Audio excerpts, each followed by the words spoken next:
Wasilah itu bisa bikin masjid kapal.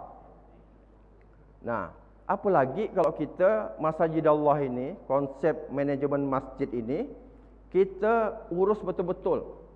Tapi juga tidak boleh banyak-banyak amat yang urus. Kalau misalkan mau ikut pola munzalan, dia hanya 4 orang. Sisi Baitullah, ada Hajar Aswad, ada Maqamu Ibrahim, ada Hijr Ismail, ada Rukun Yamani. 4 sudut. 4 sudut. Jadi sudut pertama tu Al-Quran. Kemudian kita bergeser Baitullah, Maqamu Ibrahim Musalla. Jadikan Maqam Ibrahim ni sebagai tempat solat. Itulah masjid Baitullah, konsep Baitullah. Jadi Baitul Quran, Baitullah. Baitullah itu masjid, tempat kita solat. Jadi udah ada Al-Quran, udah ada masjid, udah ada Baitul Mal, udah ada Baitul Muamalah. InsyaAllah kita bisa punya rumah tangga Baitullah seperti yang dicontohkan oleh Nabi Ibrahim alaihissalam menjadi Makkah Al-Mukarramah. Kemudian dicontoh oleh Rasulullah sallallahu alaihi wasallam bikin peradaban di Madinah, membikin Masjid Nabawi. Beliau juga pemimpin yang betul-betul menjadi suri tauladan terbaik, bikin masjid peradaban kedua namanya Madinah Al-Munawwarah. Nah, sekarang tugas kita umat Islam dunia bagaimana bisa kembali kepada peradaban Islam dengan simbol Masjidil Aqsa.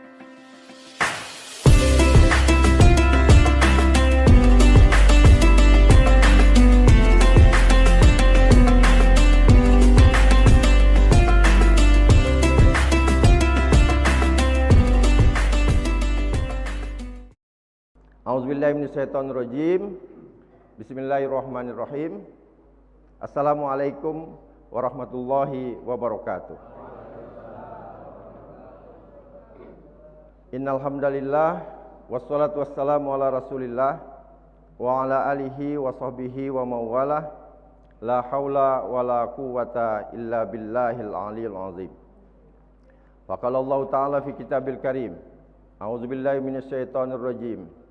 Innama ya'muru masajidallah man amana billah wal yaumil akhir wa aqamas shalah wa ataz zakah wa lam yahsya illallah fa asa ulaika ayyakunu minal muhtadin. Wa qur rabbi anzilni munzalan mubarakan wa anta khairul munzilin. Rabbi habli hukman wa alhiqni bis sholihin waj'alni lisana sidqin fil akhirin waj'alna min warasati jannatin na'im. Qala rabbi shrah li sadri wa yassir li amri wahlul 'uqdatam min lisani yafqahu qawli. Rabbi zidni ilman warzuqni fahman. Amin amin ya rabbal alamin. Alhamdulillah, alhamdulillah wa syukrillah wa nikmatillah. Allahumma shalli ala sayidina Muhammad wa ala ali sayidina Muhammad. Bapak-bapak, ibu-ibu, abang kakak, ayah bunda rahimakumullah, kaum muslimin muslimat, jamaah subuh Masjid At-Taqwa Al-Muttaqin. Sama takwa dengan muttaqin insyaallah. Al-Muttaqin, maaf. Yang senantiasa mengharap rahmat, nikmat dan maghfirah Allah Subhanahu wa taala. Wabil khusus Bapak Imam Masjid Al-Muttaqin dan juga Ketua Takmir Masjid Al-Muttaqin. Wabil khusus ada dai muda kita, ustaz muda kita, Ustaz Fahri Husaini SPDI, pimpinan dari Pondok Pesantren Murattilil Quran MQ, manajemen Kalbu Darut Tauhid, pimpinan Agim. Jadi ingat saya tadi melihat posternya MQ, Masya Allah, Murattilil Quran. Jadi insya Allah apa yang sudah dilakukan oleh Masjid Al-Muttaqin ini itu dah ini macam sip, jempol, 2 jempol. Pertama, masjidnya multifungsi. Kedua, wakafnya produktif. Kemudian subuh waktunya, hari ini subuh waktunya. Kemudian kontennya apa yang disampaikan tidak lepas daripada warattil Qur'ana tartila. Quran, ada Ustaz Fahmi di sini. Ustaznya masih muda, kemudian bacaannya bagus, kemudian punya waktu banyak untuk bagaimana memikirkan umat kita ramai-ramai balik ke masjid, kita makmurkan masjid. Karena kalau masjid ini makmur, sudah pasti jamaahnya pun jadi takwa, jadi beriman dan bertakwa kepada Allah Subhanahu wa taala. Ulaikal ladzina shadaqu wa ulaika humul muttaqun. Jadi di dalam Al-Qur'an surah Al-Baqarah ayat 177 itu paling tidak ada 4 sukses di situ. Pertama ada sukses spiritual, sukses iman. Kemudian ada sukses material, sukses harta sebagai seorang agniya, sebagai seorang dermawan. Kemudian ada sukses ritual, dia bisa umrah, kemudian bisa haji, kemudian bisa safari dakwah keliling Kalimantan Barat, kemudian bisa keliling dunia insya-Allah. Dan terakhir sukses spiritual, sabar, syukur, dapat rezeki, bersyukur, dapat ujian, bersabar. Sabar, syukur insya-Allah. Jadi apa yang sudah dilakukan oleh Masjid Al-Muttaqin dengan berkah subuh, gerakan berkah subuh, GBS, gerakan berkah subuh. Subuh waktunya, masjid tempatnya, Al-Quran kontennya, kan gitu. Gerakan berkah subuh. Pertama tempatnya di masjid, kemudian waktunya di waktu subuh, kemudian apa yang dibicarakan Quran, yang bimbing dari Murattil Quran. Luar biasa, ini pasti sukses. Karena waktu subuh tu waktu yang disaksikan oleh para malaikat. Jadi betul apa yang dikatakan oleh Bapak pengantar tadi. Bapak bukan MC ya, tapi beliau memberikan sambutan di awal. Mohon maaf, siapa namanya Pak? Pak Cahyani. Nah, jadi beliau menyampaikan bahwa kalau kita salat subuh ini bisa seperti salat Jumat, itu orang Yahudi, petinggi Yahudi, jenderal Yahudi bilang kita pasti kalah. Kita pasti kalah.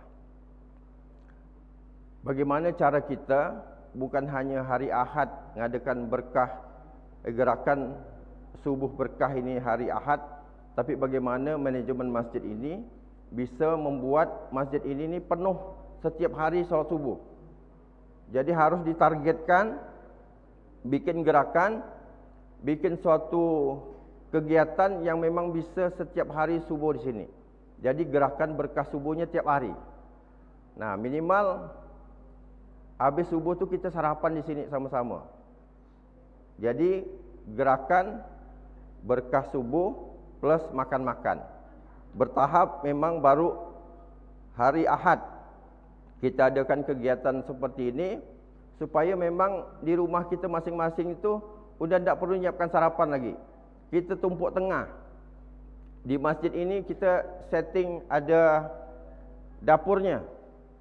Nah, kalau soal masak-masak, ibu-ibu ni jangan ditanya lagi lah. Siap tak ibu-ibu masak di masjid? Angkat tangan. Ada 1, 2. Siapa lagi ni?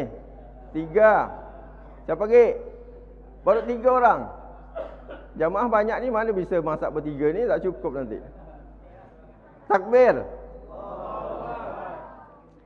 Jadi kemarin itu kita melonsing Damai, Dapur Masjid Indonesia.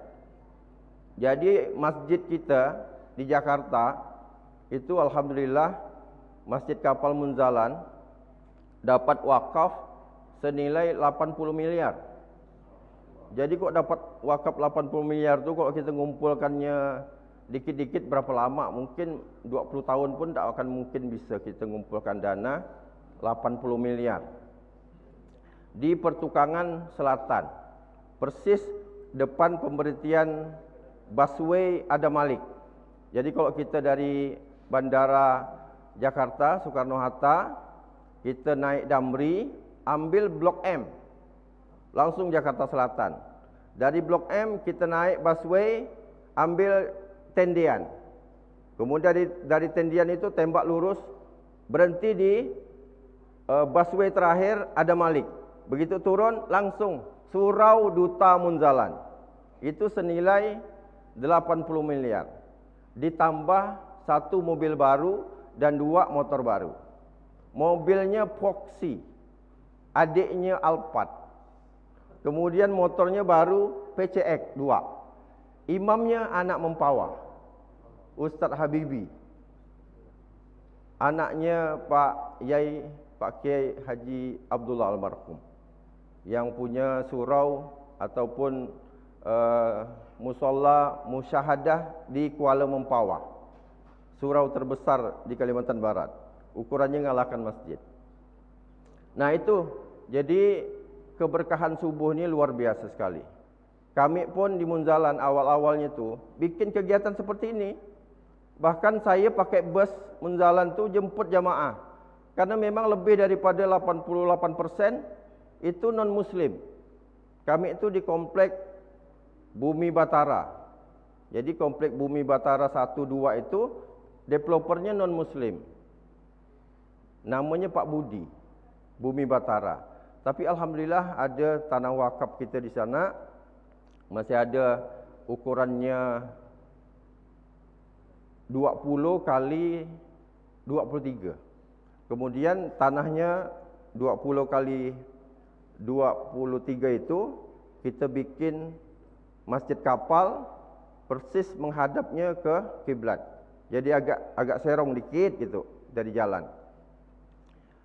Kemudian kita bikinlah masjidnya 11 kali 17 jak. Awalnya 5 meternya itu dibagi 3 di belakang. Awalnya hanya 10 kurang lebih 17 dipotong 5, ya kurang lebih sama mihrabnya sekitar 11 atau 12 meter gitulah. Nah, di sana ada anak ketapang di sini ikut saya. Kebetulan ikut juga di manajemen Masjid Ka'bah Khadijah Munzalan Indonesia, itu anak ketapang. Dia pernah menjadi penyiar radio. Dulu radio Munzalan itu ada komunitasnya, ada komersilnya 2 kali. 2 tahun itu kita punya radio 2. Satu komunitas 107.7 tidak salah saya, FM-nya itu berada di tengah-tengah masjid, di staf perempuan sekarang. Itu dibagi 3. Ada kantor, ada studio radio, kemudian ada kamar ustadz. Jadi masjidnya waktu itu belum jadi. 2012 kita udah datangkan ustadz, ya. Bahkan Buya Alfis Caniago, tidak salah saya bawa sini juga. Bawa ke Masjid Agung Al-Hilal itu masih belum diroboh, masih masjid lama. Ada sarah hadis yang warna kuning, ada 2. Banyak juga orang Al-Hilal yang beli pada saat itu. Nah, kita udah keliling dakwah. Kemudian memang udah membiasakan diri untuk bagaimana membangun kekuatan subuh. Karena kalau subuh ini bangkit sama seperti Jumat, jadi Masjid Al-Muttaqin ini harus bisa menghitung jumlah saf. Misalnya 20 orang. 20 orang satu saf. Kemudian dikalikan 20 ke sana, berarti kan 400 ya. Kali 10 200. Kalau di sini 1 2 3 4 5 6 7 8 9 10. Berarti kurang lebih 200 orang ya targetnya. Jadi 200 orang ini harus jelas siapa orangnya. Nomor 1 siapa, nomor 2 siapa, nomor 3 siapa, nomor 4 siapa. Dihitung betul-betul orangnya. Itu namanya database. Kemudian peta wilayah. Jadi sub ini dihitung semua. Berdiri kita dihitung. Karena setiap orang gunakan tempat yang sama. Dia datang solat di masjid kita pakai air yang sama. Bahkan dia wuduknya lebih banyak kali. Makanya di agim itu ditulis setetes air pun dipertanggungjawabkan. Pakai air ini dengan hemat. Jadi kerannya jangan dicer gitu kan. Banyak terbuangnya daripada dipakainya. Jadi buka dikit ya, tapi rata kita semua bisa tenang kita wuduk. Tidak mancar gitu kan. Jadi setiap orang pakai air masjid. Kemudian dia masuk ke masjid, dia pakai saf yang sama. Paling tidak 40 cm. 40 cm. Kemudian ke depannya dia pakai 1 meter 20 cm. Ke depannya, satu saf. Kalau 1 meter pasti kena pantat orang depan. Tapi kalau 1 meter 20 cm, dia bisa leluasa sujud tidak kena pantat orang depan. Ya kan? Dia harus karpetnya 1 meter 20 cm. Masuk dia ke dalam, ngambil saf yang sama. Kemudian dapat penerangan yang sama. Diterangi oleh lampu-lampu yang ada di masjid ni sama, semua kita dapat sinaran masjid. Kemudian dapat kipas angin yang sama, dikasih rata semua. Jadi 200 orang ini pun dapat kipas angin yang sama. Kemudian dengar sound system, dari depan sampai ke belakang semua dengar suara saya. Semua dapat hak yang sama. Yang bedanya apa? Begitu kotak infak lewat. Nah, kotak infaknya lewat, mulai dari nomor 1 terus sampai dengan nomor 200 anak, beda-beda hasil. Nah, ada yang ngasih 1.000, ada yang ngasih 5.000, ada yang ngasih 20.000, ada yang ngasih sampai 100.000. Nah, jadi tidak pernah komplain ketua panitia ataupun ketua masjid tu yang ngasih 1.000 tu, sudut jak sana atau di Serambi jak. Tidak ada. Bahkan yang ngasih 1.000 mungkin depan-depan sini dia duduk. Ya kan, itu namanya konsep manajemen masjid makmur mandiri. Dari database jamaah dibikin peta wilayahnya, siapa yang mestinya target kita untuk bisa 200 orang memenuhi Masjid Al-Muttaqin. Apalagi ini komplek perumahan. Didata. Nah, ilmu ini saya dapat dari Jogokarian tahun 2006 awal. Saya ketemu dengan Ustadz Jazir ASP itu di Aceh. Kami mengadakan musyawarah nasional Badan Komunikasi Pemuda Remaja Masjid Indonesia. Saya pada saat itu bendahara. Jabatan saya bendahara wilayah. Nah, sekarang beliau ketua BKPMI Kabupaten Ketapang. Nah, saya pada saat itu bendaharanya. Jadi pada saat itu kalau saya mau ke mana pun, cukup saya bikin 3 surat. 3 surat sakti. Pertama saya ajukan ke gubernur, kedua saya ajukan ke wali kota, ketiga saya ajukan ke Dirut Bangkalbar. Karena ketiga orang ini bukan orang lain mujahidin. Ketua umum Yayasan Mujahidin itu gubernur Kalimantan Barat. Pada saat itu gubernurnya 2006 Haji Usman Ja'far. Kemudian wali kotanya Dr. Buhari Abdurrahman. Kemudian direktur Bangkalbarnya Pak Jamaluddin Malik pada saat itu. Saya bikin surat mau berangkat ke Aceh.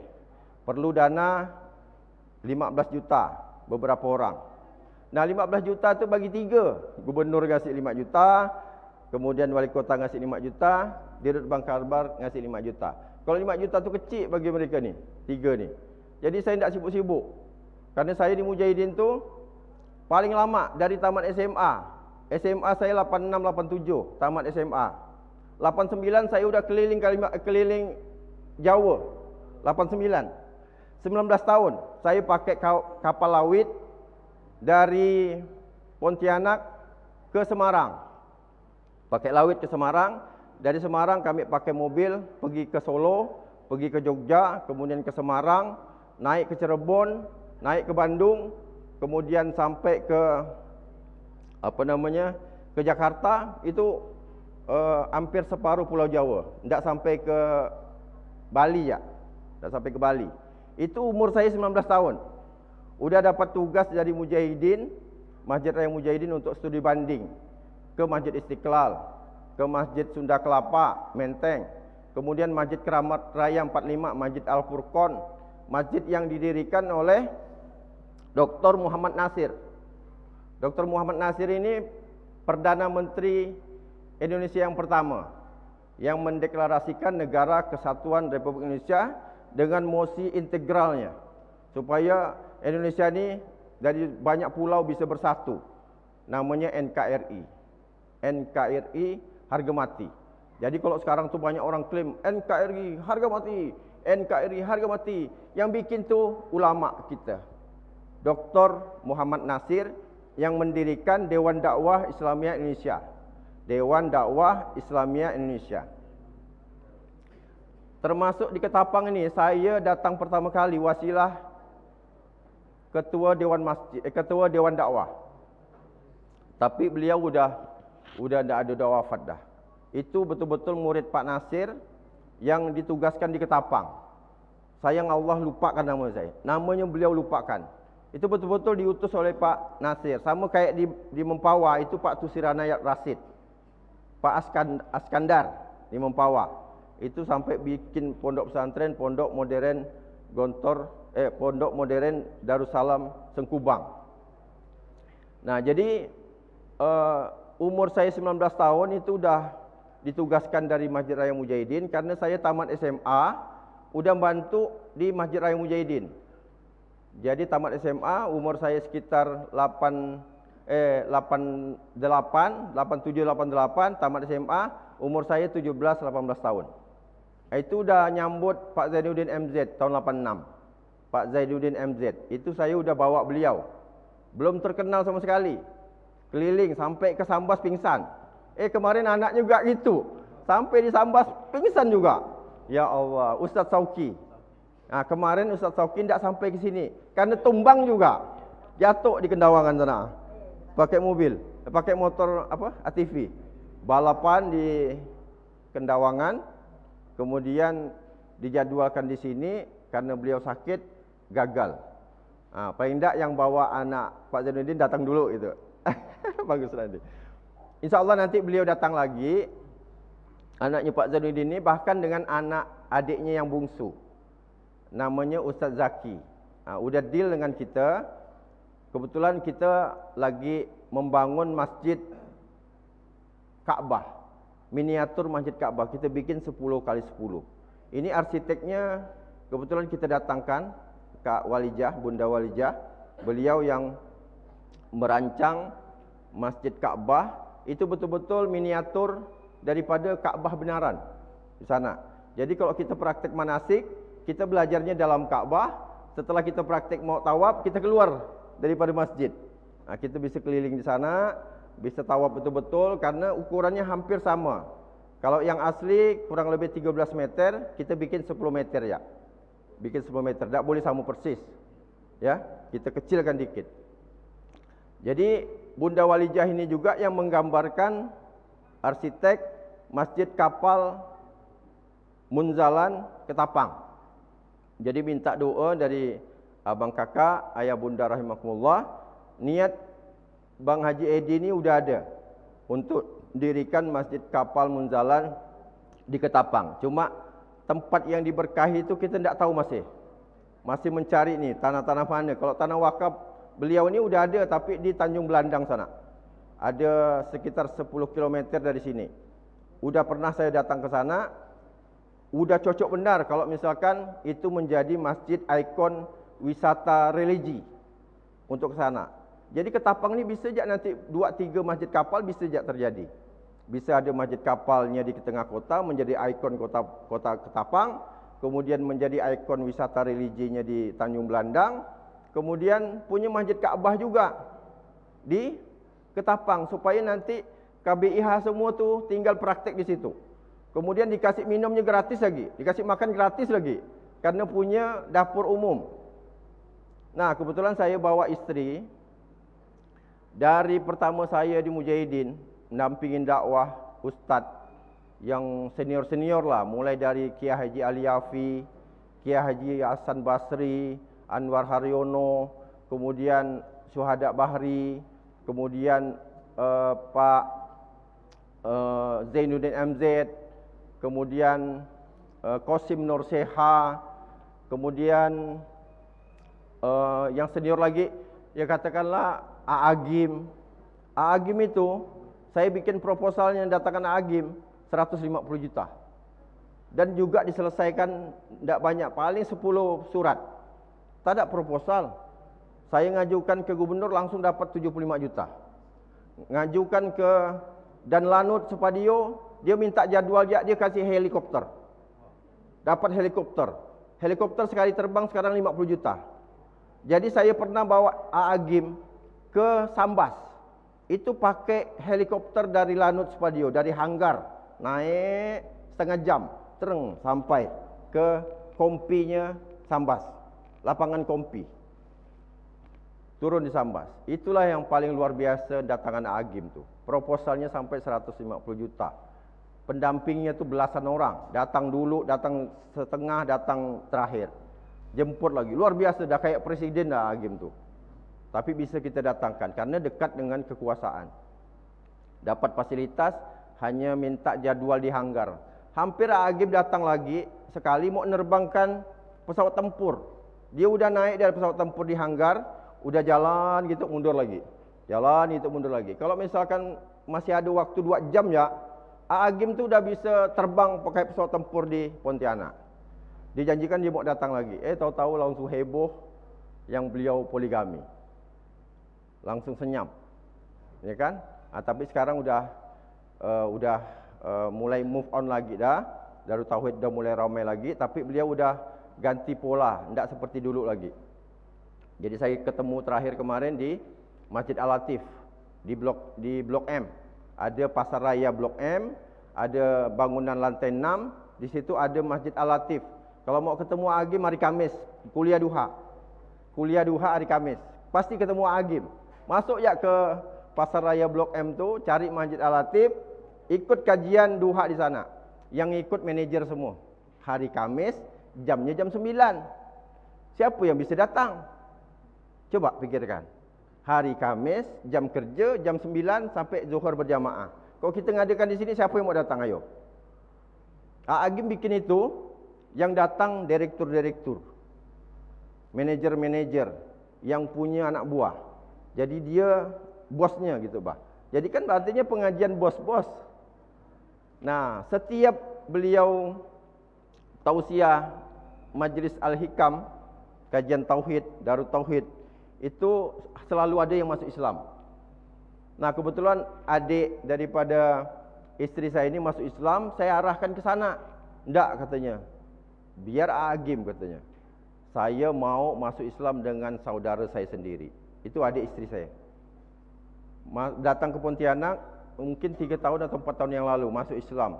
Datangnya pagi, sore dah balik, dah terbang dah. Hanya datang syahadat je dia. Dia cium tangan kakaknya. Ini hari ini alhamdulillah saya bawa istri saya. Kebetulan beliau ini penggerak minuman Jumat, ngasih minum. Namanya Hikmat. Himpun Infak Minum Jumat. Jadi setahun ini udah 130 masjid yang ikut programnya. Bahkan Bunda Walijah yang arsitek Masjid Ka'bah itu punya satu rumah hikmat. Jadi rumah beliau itu dikasihnya banner rumah hikmat ke berapa, Bunda? Rumah hikmat 2. Jadi beliau itu melayani 10 masjid. Jadi rata-rata 100 gelas. Jadi 1000 beliau produksi sendiri, sekeluarga aja dia memproduksinya setiap pagi Jumat. Kemudian diantarkan ke 10 masjid atau masjid itu yang ngambil. Minimal kalau di sini mau kita launching, insyaallah nanti saya kasih kesempatan istri saya bicara di belakang, tetap di belakang. Tidak mau bicara? Mau. Karena banyak program ibu-ibu ni. Jadi kalau Munzalan itu bapak-bapaknya bikin masjid kapal, ibu-ibunya insyaallah bikin masjid Ka'bah. Bapak-bapaknya bikin masjid kapal, ibu-ibunya bikin masjid Ka'bah. Nah, karena kita sebenarnya nih bisa sukses seperti ini karena memang ada istri kita di belakang, di samping kita.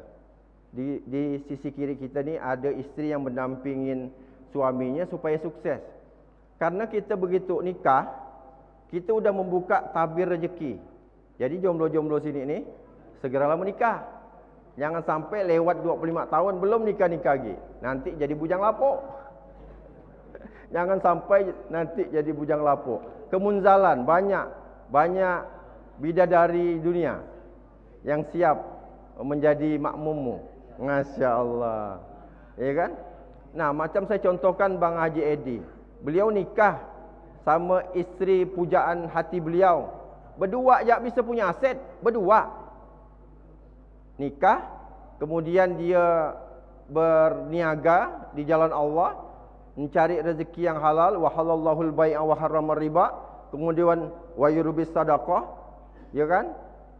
Ada yang berdimensi akhirat, ada yang berdimensi dunia. Dengan istrinya dia bisa punya aset. Paling tak mulailah, katakanlah ini contoh. Pertama beli sepeda dulu. Udah itu nanti beli motor. Udah beli motor, beli mobil. Kemudian bikin rumah. Nambah enggak asetnya? Nambah dan berubah enggak asetnya? Nambah dan berubah. Tapi enggak pakai utang. Jangan beli aset minjam ke bank. Harus mandiri, minta sama Allah. Minta sama Allah, dikasih rezeki yang halal dan thayyiban, kita bisa punya usaha tanpa modal.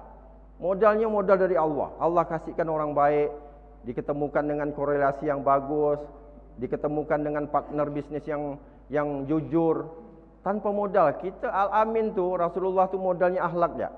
Akhlakul karimah. Percaya orang-orang itu memberikan kesempatan kepada Rasulullah itu untuk menjadi manajer marketingnya. Nah, samalah munzalan. Ada orang punya tanah, saya bikin konsepnya, kemudian jualkan kaplingnya, sebulan laku 400 kapling. 4 miliar terkumpul dalam 2 tahun setengah, 30 bulan. Wasilah itu bisa bikin masjid kapal. Nah, apalagi kalau kita Masjid Allah ini, konsep manajemen masjid ini, kita urus betul-betul. Tapi juga tidak boleh banyak-banyak amat yang ngurus. Kalau misalkan mau ikut pola munzalan, dia hanya 4 orang. Sisi Baitullah, ada Hajar Aswad, ada Maqamu Ibrahim, ada Hijr Ismail, ada Rukun Yamani. 4 sudut.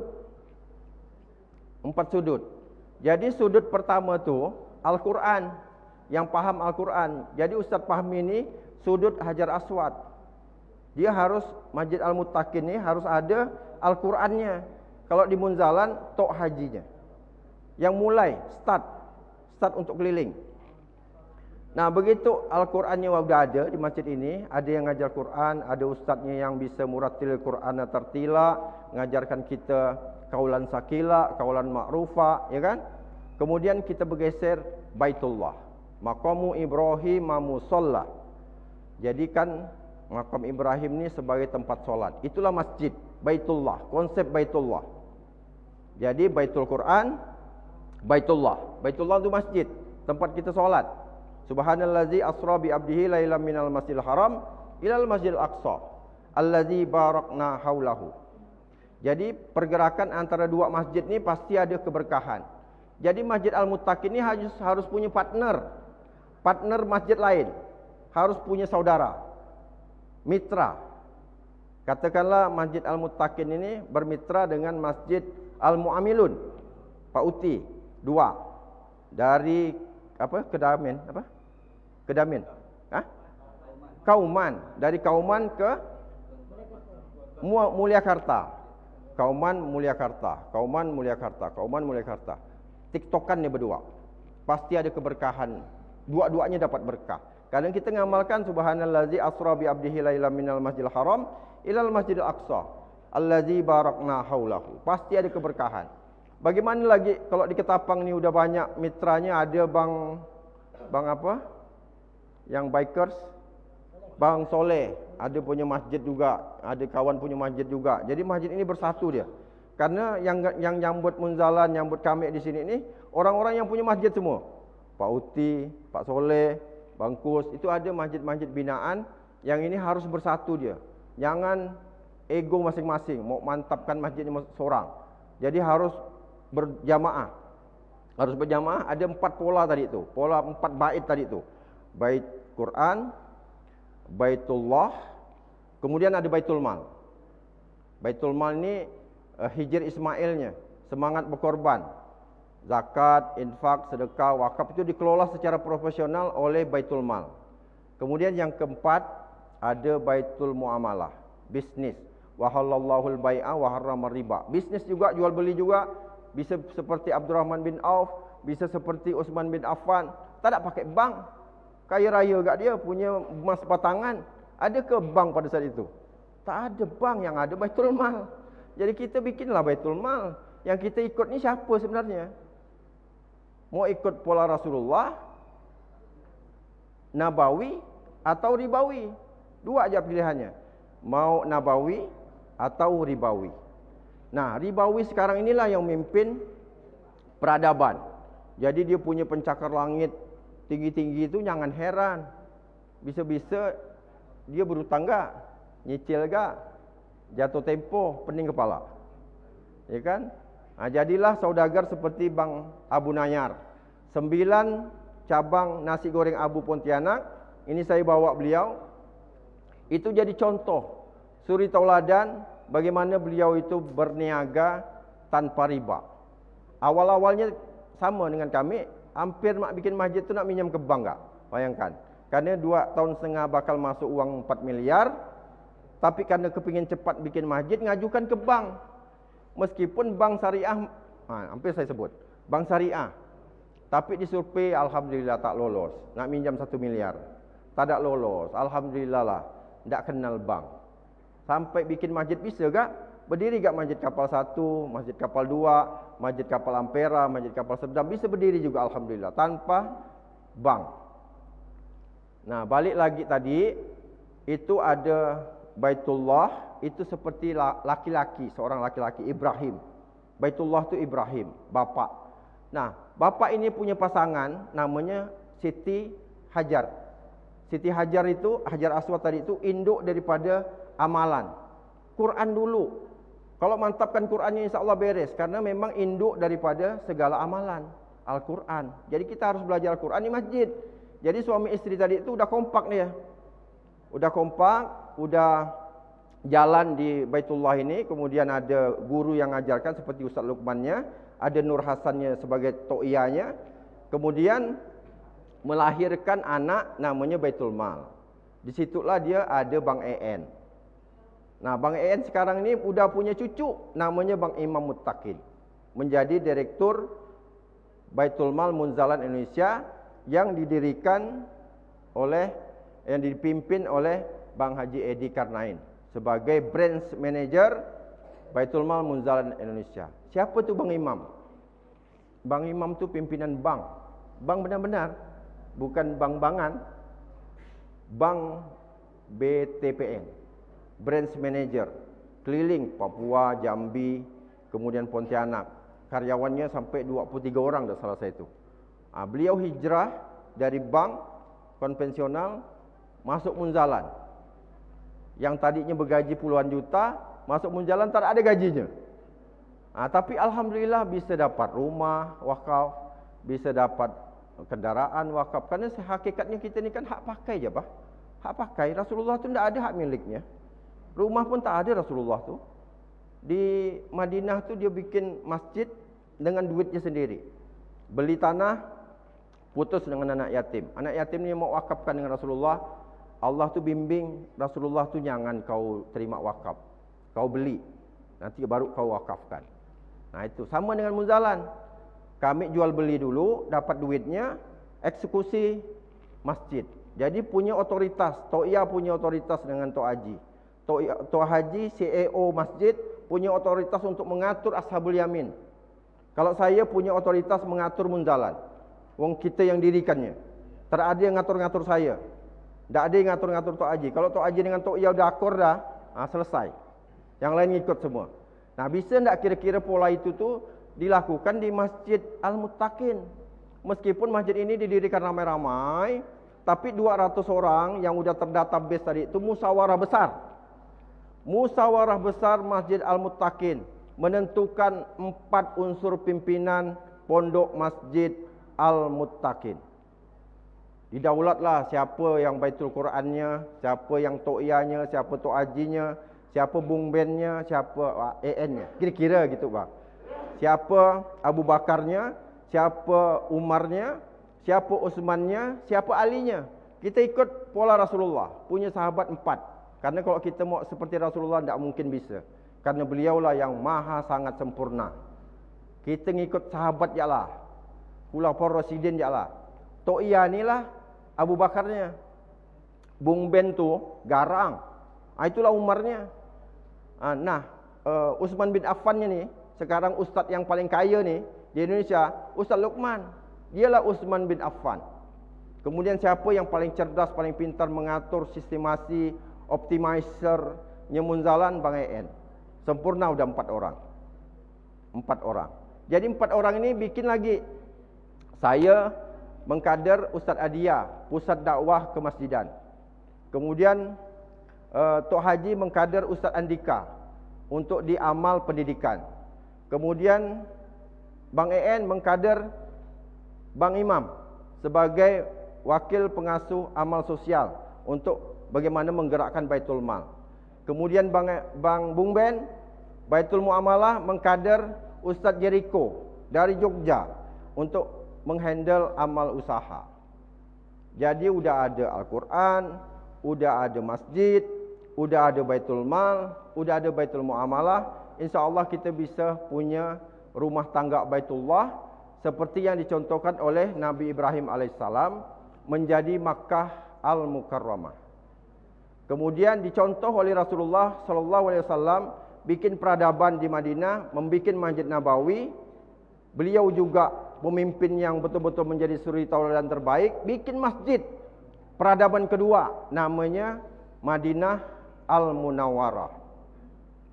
Nah, sekarang tugas kita umat Islam dunia bagaimana bisa kembali kepada peradaban Islam dengan simbol Masjidil Aqsa. Masjidil Aqsa. Karena subhanallazi asra bi abdihi lailam minal masjidil haram ilal masjidil aqsa. Jadi Masjidil Aqsa ini lambang Baitul Muamalah. Lambang anak kedua Nabi Ibrahim dari istri Siti Sarah. Namanya Ishak.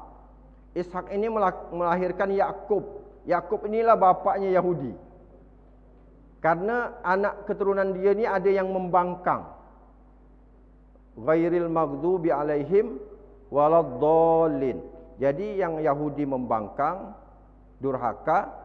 Kemudian keturunan muridnya Nabi Isa ada yang sesat. Jadi kita minta jalan yang engkau beri nikmat, bukan jalan yang engkau murkai ataupun jalan yang engkau yang sesat. Bukan yang durhaka dan bukan juga yang sesat. Kok yang sesat ni masih bisa didakwahin. Masih bisa didakwahin. Banyak orang-orang Dayak kita, ya kan, saudara seiman kita tu masih bisa kita closing karena dia sesat ya. Bukan situ, sini ikut dia. Tapi kau yang bangkang udah tahu jalan sesat, tak apa-apalah. Aku memang mau ke sini, kau mau ngapa? Kan tak bisa. Udah membangkang dah. Udah tahu dia Rasulullah tu benar, tapi dia masih tidak mau. Jadi kita harus bisa Fathu Palestin. Karena Fathu Makkah sudah terjadi di zaman Rasulullah. Tapi Fathu Palestin ini belum terjadi. Tak tahu siapa yang ditunggu Fathu Palestin ni. Karena kasihan sepi. Mekah Madinah sudah terang benderang. Kalau tidak Covid ni, wah, itu penuh Kaabah tu keliling. Kemudian ziarah ke makam Rasulullah tu tidak berhenti orang datang. Tapi siapa yang berani datang ke Palestina? Semua kita takut ke Palestina. Makanya sepi Palestina tu. Padahal di situ tanggungjawab kita umat Islam bisa meramaikan Baitul Maqdis, bisa meramaikan Masjidil Aqsa. Nah, Masjidil Aqsa itu, Baitul Maqdis itu kurang lebih 14 hektar luasnya. Kalau memang perang, udah lama dah lenyet tu Masjidil Aqsa tu. Kalau pakai rudal, pakai apa. Tapi kami pergi sampai sana, mana ada ini bangunan tua. Sampai berlumut dah batu-batunya tu. Tak ada duit untuk bagaimana merehabnya. Karena umat Islam tak ada putus hubungan diplomatik dengan Israel. Tapi kita boleh masuk. Nah, karena tidak ada hubungan diplomatik tu kita lalu takut ke sana. Mesir tak ada hubungan diplomatik. Pakistan tak ada hubungan diplomatik sama Israel. Tapi Indonesia meskipun tak ada hubungan diplomatik, tapi kita kalau mau pergi ke sana dapat visa. Ngajukan visa aja dari pemerintah Israel, kita masuk sana insya-Allah dilindungin. Kalau ada demo, ada perang, ada apa, pasti tidak keluar visa. Tapi kalau keluar visa, kita bisa masuk. Bisa masuk ke sana dan kita bisa bawa bantuan langsung. Bawa bantuan langsung. Kalau tidak Covid, mungkin Satu kloter kami itu munzalan tu udah sampai ke Masjidil Aqsa. Kita makan-makan di sana, beli gandum di sana, bikin roti di sana, bikin dapur umum mungkin. Kemudian kita gotong royong bersihkan masjid tu supaya ada keberanian orang datang ke Palestina. Bukan kita nak perang, kita bukan bawa senjata, bukan bawa apa, bawa duit je, bawa dolar je. Yahudi pun kalau tengok dolar hijau mata. Boleh katanya diamankan tamu-tamu ni. Kerana belanja sempat dia kan pakai dolar. Bukan pakai mata uang Palestina, bukan pakai mata uang Israel, dolar. Pakai dolar, parkir 12.000. Parkir 15.000, $1. Jadi waktu kami ke sana berempat dari Pontianak, saya sama isteri, kemudian Bang Taufik sama istrinya Kak Nana. Berempat berangkat ke Palestina. Begitu pulang saya tanya, kok ramai orang Indonesia datang ke Bethlehem? Bethlehem itu samalah yang disebut Masjid Al-Aqsa, situlah Bethlehemnya pun. Satu tempat, satu kawasan, jadi berdampingan dia. Nah, rupanya 1 tahun itu jumlah Kristiani, jumlah Nasrani Indonesia yang datang ke Bethlehem, dia paket Romawi. Jadi dia pergi ke Vatikan, pergi gak ke Yerusalem, pergi ke Bethlehem. Dia ziarah gak, ada tur dakwah dia gak gitu bah. Ada umrah dia gak gitu bah, keliling gak dia. Nah, itu dalam setahun 2 juta. 2 juta orang. Ya, 2 juta orang setahun yang datang dari Indonesia, orang Katolik, orang Kristen, kemudian orang Buddha, orang Konghucu, yang non-Islam, itu pergi ke sana setahun tu rata-rata 2 juta orang. Tapi tahukah umat Islam Indonesia yang ke sana berapa, Pak? Berapa, Bu? Yang berani datang ke Palestina? Bukan tak ada berduit, sama gak biaya umroh, sama gak biaya pergi Mekah Madinah, sama. Hanya 27 juta ya. Itu pun dah 3 negara. Jordan, Mesir, kemudian Palestina. 27 juta. Bisa kita bikin. Dari Ketapang pun masuk 27 juta tu. Tapi kita tunggu dulu bandara Jedahnya buka. Baru kita bikin nanti Bang Edi mengumpulkan orang-orang Ketapang yang mau paket 3 negara. Negeri para nabi. Yordan, di situ ada Ashabul Kahfi, Gua Kahfi. Ada Sumur Musa. Kemudian masuk Palestina. Di situlah nabi-nabi lahir. Ya kan? Nabi Ibrahim sampai dengan Nabi Isa. Kemudian keluarga Imran, keluarga Bani Israel. Kemudian Mesir, negerinya Fir'aun, negerinya Musa. Tiga negara, 27 juta. Tapi kita tidak umrah. Karena kalau kita umrah, mungkin harganya bisa nambah biaya, tapi letih, pasti letih. Jadi yang akan kita bawa ke Palestina, apa tu? Oh, sedekah spontanitas. Jadi dibatasi karena kita lebih daripada suruh. Sebenarnya banyak yang mau saya sampaikan, tapi itu intinya tadi. Beliau ini Paskas, Pakistan Amal Soleh. Jadi beliau datang ke Pontianak punya rasa kepedulian untuk membantu saudara-saudaranya yang buta, yang tunanetra. Perlu Al-Quran. Targetnya 120 je. Dapat 120 dari Indonesia balik ke Pakistan. Tapi sesat dia. Datang di Pontianak, ketemu di Masjid Kapal. Udah kena kincal lah. Kena kincal lah beliau ni. Akhirnya beliau naksir dengan munzalan karena punya sistem. Punya sistem yang bagus. Dia mau kopas juga, mau bikin juga Paskas yang ada di Pakistan.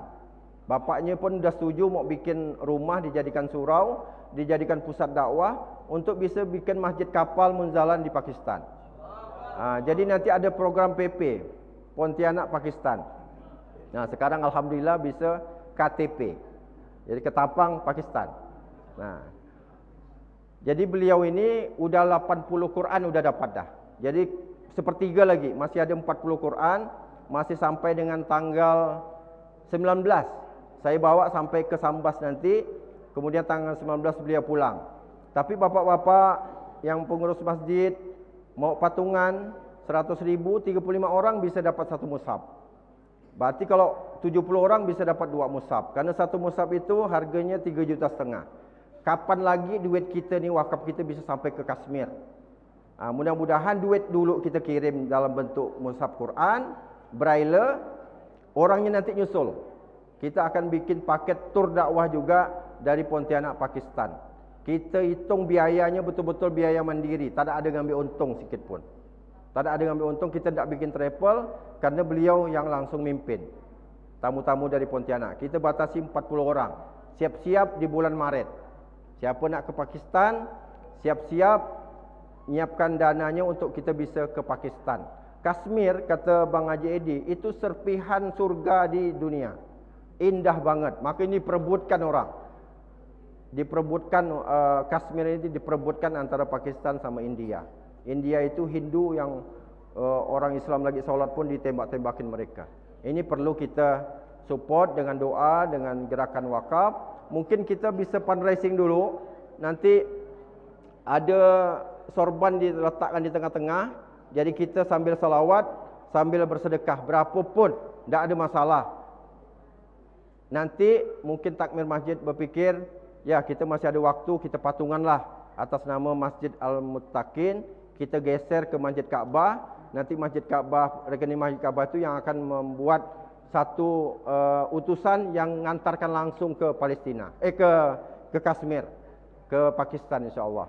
Mohon maaf lahir batin karena waktu sangat terbatas. Kalau dikasih kesempatan Tok Ia ini bisa 3 jam. Karena saya dulu ketemu dengan Bang Edi di hotel apa dulu mana?